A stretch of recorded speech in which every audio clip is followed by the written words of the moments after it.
We are here because we are not normal.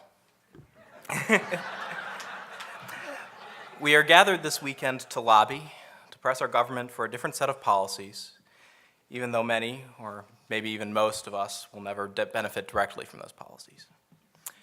We are demanding of our government that they adopt these policies simply because we believe they are right and just thing to do, and we are all aware that most of us spent a fair amount of money to do so. Why?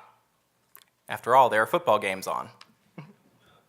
You laugh. But we take it for granted that we would be here to do this, that we would care about issues beyond ourselves, that we would give what we are able to try and mold the world to a better form, not just for ourselves and our friends, but for people a world or generations away who we never can know.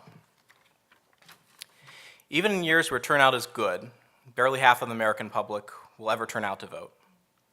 The number who show up to exercise their constitutionally guaranteed right to lobby is far smaller still.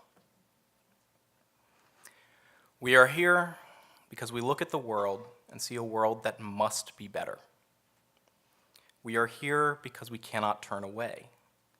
We are here because we know that our values are hollow if we do not do all that is within our power to make them real in the world. My name is Jeff Pudlo, and I'm a friend from New Garden Friends meeting in Greensboro, North Carolina.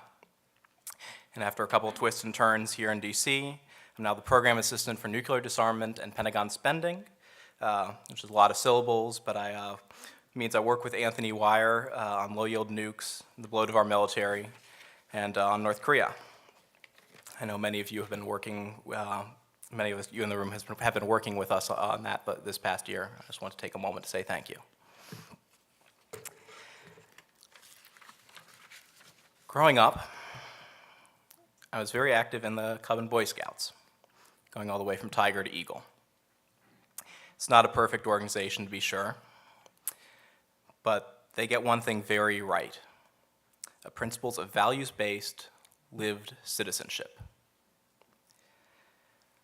I don't know all of why my parents initially signed me up for scouting. At times, I was mostly there for the camping trips.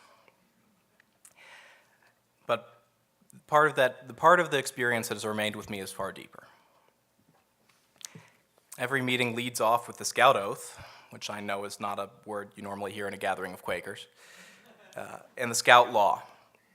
Scout is trustworthy, loyal, helpful, friendly, courteous, kind, obedient, cheerful, thrifty, brave, clean, and reverent. Leading with values is important in this work. You can accept imperfection, you can find compromise, if you are being guided by that star over the horizon. What we are doing in our political lives, and in our worldly ones, is only about steps on a journey towards our final vision. Too much of our politics today is tribal. If we win, then the other tribe loses. If their tribe wins, then we lose. We make decisions about what policies to support based on two factors. Do the people I like win, and do the people that I don't like lose?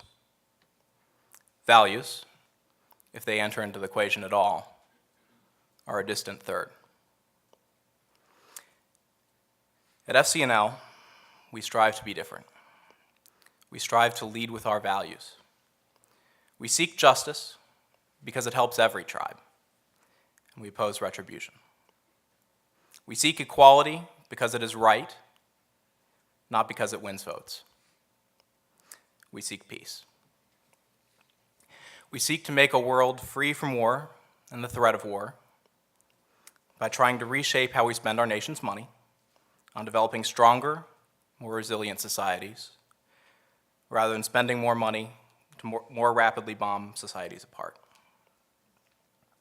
We seek to make diplomacy real in North Korea by insisting that negotiations cannot simply be a demand of everything for nothing, the inevitable rejection of which will only serve as a justification for those who are actively seeking war. In our lobbying, we seek to engage with those who hold different views, hold different values, and hold different aims, trusting that they are people of goodwill and that we can find common ground if our goal is to seek those values which are shared rather than to simply defeat the other. Likewise, in Scouts, I spent a lot of time learning to work with people from backgrounds which were very different from my own and whom I never would have met otherwise. We came to value each other because we shared a common ideal of communitarian active citizenship.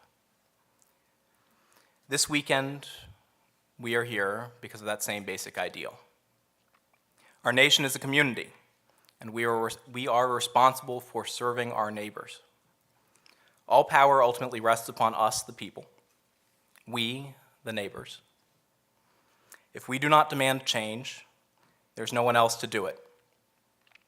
We must seek any ally we can find. We must do what we have the means to do until our communities of family, of nation, and of planet can live in a world aligned with our values as friends. So we may not be normal, but I don't think we would want to be.